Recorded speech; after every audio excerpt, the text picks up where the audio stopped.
Guys, welcome to my YouTube channel. അപ്പോൾ ഇന്നത്തെ content എന്താ വെച്ചാൽ ഞാൻ റീൽസ് പോസ്റ്റ് ചെയ്യുമ്പം അതിൽ മെയിനായിട്ട് നിങ്ങൾ രണ്ടാൾക്കാരെ കാണാറ്. അതെൻ്റെ റൂംമേറ്റ്സ് ആയിരുന്നു. റൂംമേറ്റ്സ് എന്നല്ല, ഞാൻ വിപ്രോയിൽ ജോയിൻ ചെയ്തപ്പോൾ തൊട്ട് എൻ്റെ ഒന്നിച്ചുള്ള രണ്ടാൾക്കാരാണ്, അച്ചു നയൻതാരയും. അപ്പോൾ അതിൽ നയൻതാരയുടെ എൻഗേജ്മെൻ്റ് ആണ്. അപ്പോൾ അത് തൃശ്ശൂർ വെച്ചിട്ടാണ്. ഇപ്പം ഞാൻ ബാംഗ്ലൂരാണ്. അപ്പം ഞാൻ സൺഡേ ആണ് എൻഗേജ്മെൻറ്റ്. ഞാൻ ഇന്ന് ഫ്രൈഡേ. അപ്പം ഞാനിന്ന് തൃശ്ശൂരേക്ക് പോവാണ്, ബസ്സിനാണ് പോണത്. അപ്പം ഞാൻ ഓൾറെഡി എല്ലാം പാക്ക് ചെയ്ത് വെച്ചു. അപ്പോൾ സാറ്റർഡേ നാളെ ഫ്രീ ആയിരിക്കും. സൺഡേ ആണ് എൻഗേജ്മെൻറ്റ്. അപ്പം നാളെ സാരിയുടെ ബ്ലൗസ് സ്റ്റിച്ച് ചെയ്യാൻ പോകണം. പിന്നെ വീട്ടിലേക്കുള്ള ഓണക്കോടി വാങ്ങാം, അങ്ങനത്തെ കുറച്ച് പരിപാടീസ് ഉണ്ട്. യെസ് ഗൈസ്, അപ്പോൾ ഓൾ സെറ്റാണ്. ഊബറിൽ പോകാൻ വിചാരിക്കുന്നു. കാരണം എനിക്ക് ഓണത്തിൻ്റെ ടൈമിലാണല്ലോ പോകുന്നത്, അതുകൊണ്ട് കുറച്ചധികം ലഗേജസ് ഒക്കെ ഉണ്ട്. സോ ഊബറിൽ പോവും. 9 മണിക്ക് ബസ് കയറും. കാലത്തൊരു 6:30 ആകുമ്പോൾ തൃശ്ശൂരെത്തും. അപ്പോൾ അങ്ങനെയാണ് കാര്യങ്ങൾ. ബസ്സാണെങ്കിൽ അന്ന് നല്ല ഡിലേ ആയിരുന്നു. 1.5 മണിക്കൂറോളം ഡിലേ ആയതുകൊണ്ട് പിന്നെ ഞാൻ വീഡിയോസ് ഒന്നും എടുത്തില്ല ഗൈസ്.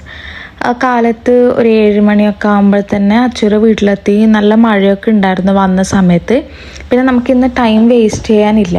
സോ വേഗം ബ്രേക്ക്ഫാസ്റ്റൊക്കെ കഴിച്ച് റെഡിയായി. നമുക്ക് ഇന്ന് ഒന്ന് ഹെയർ സെറ്റ് ചെയ്യാൻ പോകണമെന്ന് ഉണ്ടായിരുന്നു. പക്ഷെ ഞാൻ ഓൾറെഡി സ്ട്രെയിറ്റൊക്കെ ചെയ്തിട്ടാണ് വന്നത്. എൻ്റെ മുടി നല്ല ഭംഗിയുണ്ടായിരുന്നു അന്ന്. പിന്നെ ആ ഒരു ഹ്യൂമിഡിറ്റി കൊണ്ട് സാധാരണ ഇത്ര വൃത്തിയിൽ മുടി നിൽക്കാറില്ല. പക്ഷേ നമ്മളൊന്ന് ബ്ലോ ഡ്രൈ ചെയ്ത് സെറ്റാക്കാമെന്ന് പറഞ്ഞിട്ട് അച്ചൂരെ വീടിനടുത്തുള്ള ഒരു ബ്യൂട്ടി പാർലറിൽ പോയി. അവർ എൻ്റെ മുടി ചെയ്ത് വെച്ചത് കണ്ടാൽ എനിക്ക് സത്യം പറഞ്ഞാൽ ഇത്രയും ചകിരി പോലെ എൻ്റെ മുടി ഇതുവരെ ആയിട്ടില്ല. അല്ലെങ്കിൽ ബിഫോർ ആൻഡ് ആഫ്റ്റർ എന്തായിരുന്നു എൻ്റെ മുടിയുടെ അവസ്ഥ എന്ന് ഞാൻ കാണിച്ചു തരാം. പിന്നെ ഇത് നമ്മൾ അച്ചുവിൻ്റെ ചേച്ചിയുടെ അവരൊരു ജ്വല്ലറി ബിസിനസ് തുടങ്ങിയിട്ടുണ്ട്. അപ്പം നല്ല ജ്വല്ലറീസ് ഉണ്ട് എന്ന് പറഞ്ഞിട്ട് നമ്മൾ നോക്കാൻ പോയതായിരുന്നു. നല്ല അഫോർഡബിൾ ആയിട്ടുള്ള കിഡിലൻ ജ്വല്ലറീസ് ഉണ്ടായിരുന്നു. നല്ല ഒറിജിനാലിറ്റി തോന്നുന്ന കുറേ പീസസ് ഉണ്ടായിരുന്നു. നമ്മളൊരു 4-5 മാല പർച്ചേസ് ചെയ്തിട്ടുണ്ട്. ഞാൻ വേണമെങ്കിൽ പേജ് താഴെ ടാഗ് ചെയ്യാം, നിങ്ങൾ മെസ്സേജ് അയച്ച് നോക്കിക്കോളൂ ഇൻസ്റ്റഗ്രാമിൽ. പിന്നെ നമ്മൾ അന്ന് അവളുടെ വീട്ടിലൊക്കെ പോയിട്ടുണ്ടായിരുന്നു. അതൊന്നും വീഡിയോ എടുത്തിട്ടില്ല. പിന്നെ മെഹന്തി ഇട്ടതാണ്. നമ്മൾ രണ്ടുപേരും മെഹന്തി ഇട്ടിട്ടുണ്ടായിരുന്നു. അത് അത്യാവശ്യം ചുമന്നിട്ടുണ്ടായിരുന്നു. അങ്ങനെ ഇതാണ് പിറ്റേ ദിവസത്തെ ലുക്ക് ഇതായിരുന്നു. നമ്മൾ ഓൾമോസ്റ്റ് പച്ച ഷെയ്ഡിലായിരുന്നു ഡ്രസ്സ് ചെയ്തിട്ടുണ്ടായത്. പച്ച ഷെയ്ഡിലുള്ള സാരിയായിരുന്നു ചൂസ് ചെയ്തത്. ആ ബ്യൂട്ടി പാർലറിൽ നിന്ന് മുടി കൊളാക്കി തന്നതുകൊണ്ട് തന്നെ ഞാനും അവളും വീട്ടിൽ നിന്നൊന്ന് മുടി വന്നൊന്ന് സ്ട്രെയിറ്റ് ചെയ്തിട്ടുണ്ടായിരുന്നു. അതുകൊണ്ടാണ് അത്രയും ഭംഗിയിൽ നിൽക്കുന്നത്. സാരി വാങ്ങിയത് എവിടെ നിന്നാന്നുള്ള ഡീറ്റെയിൽസൊക്കെ ഞാൻ ഓൾറെഡി എൻ്റെ ഇൻസ്റ്റാഗ്രാമിൽ പോസ്റ്റ് ചെയ്തിട്ടുണ്ട്. നമ്മൾ ചിക്പേട്ട് പോയിട്ട് 1500 രൂപക്ക് 3 സാരി വാങ്ങിച്ചിട്ടുണ്ടായിരുന്നു. അതിലൊരെണ്ണമാണ് ഈ സാരി. ഞാൻ ഇട്ടതും അതെ, അവളിട്ടതും അതെ.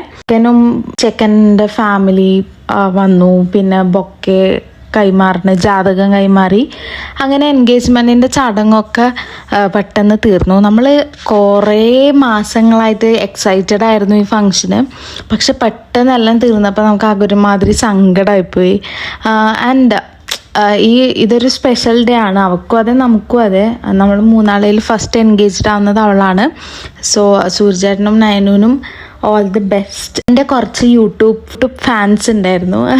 അവളുടെ കസിൻസ് ഉണ്ട്, കുറേ കുട്ടികൾ. അവരൊക്കെ എൻ്റെ വ്ളോഗ്സ് കാണും. എന്നിട്ട് ഇങ്ങനെ വ്ളോഗ്സിൽ വരാൻ താല്പര്യമുണ്ട് പറഞ്ഞാൽ അവർ എൻ്റെ ചാനൽ സബ്സ്ക്രൈബ് ചെയ്യണം എന്നൊക്കെ പറയാനുണ്ടായത്. വീഡിയോ സൂപ്പറാണ്, മേക്കപ്പ് അടിപൊളിയാണ്.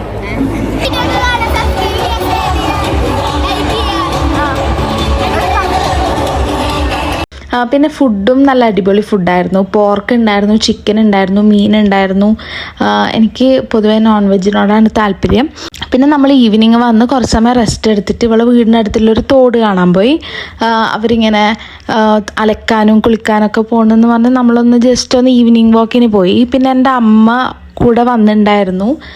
എൻഗേജ്മെൻ്റ് ആയതുകൊണ്ട് അമ്മ വീട്ടിൽ നിന്ന് വന്നു, ഞാൻ ബാംഗ്ലൂരിൽ നിന്ന് വന്നേ. അപ്പം അങ്ങനെ നമ്മളൊന്ന് പുറത്ത് തോട്ടിലൊക്കെ പോയി കുറച്ച് സമയം അവിടെ സ്പെൻഡ് ചെയ്തിട്ട് നമ്മൾ ഈവനിങ് സിനിമക്ക് ബുക്ക് ചെയ്തിട്ടുണ്ടായിരുന്നു. ആമ്പല്ലൂരിൽ നിന്നായിരുന്നു സിനിമ. അതുകൊണ്ട് പിന്നെ നമ്മൾ അധികം സമയം നിന്നില്ല. പിന്നെ വെള്ളം കുറവായിരുന്നു, നമുക്ക് കുളിക്കാൻ പാകത്തിനുള്ള വെള്ളമൊന്നും ഉണ്ടായിരുന്നില്ല. പിന്നെ നമ്മൾ ഹൃദയപൂർവ്വം കാണാനായിരുന്നു വന്നത്.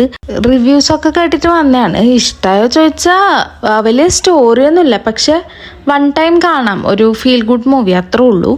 ഇത് ഓണത്തിന് മുന്നേ ഉള്ള വ്ളോഗാട്ടോ. എനിക്ക് എഡിറ്റ് ചെയ്യാൻ സമയം കിട്ടിയിട്ടുണ്ടായില്ല, ഇപ്പോഴേ സമയം കിട്ടിയിട്ടുണ്ടായുള്ളൂ.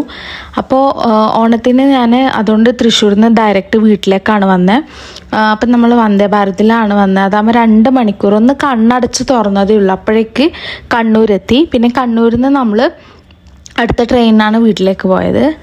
പിന്നെ നമ്മൾ ഫുഡ് ചൂസ് ചെയ്തതുകൊണ്ട് തന്നെ ഇവർ ഒരു ഓട്സിൻ്റെ ഒരു കുക്കീസും പിന്നെ ജിഞ്ചർ ടീ ആയിരുന്നു.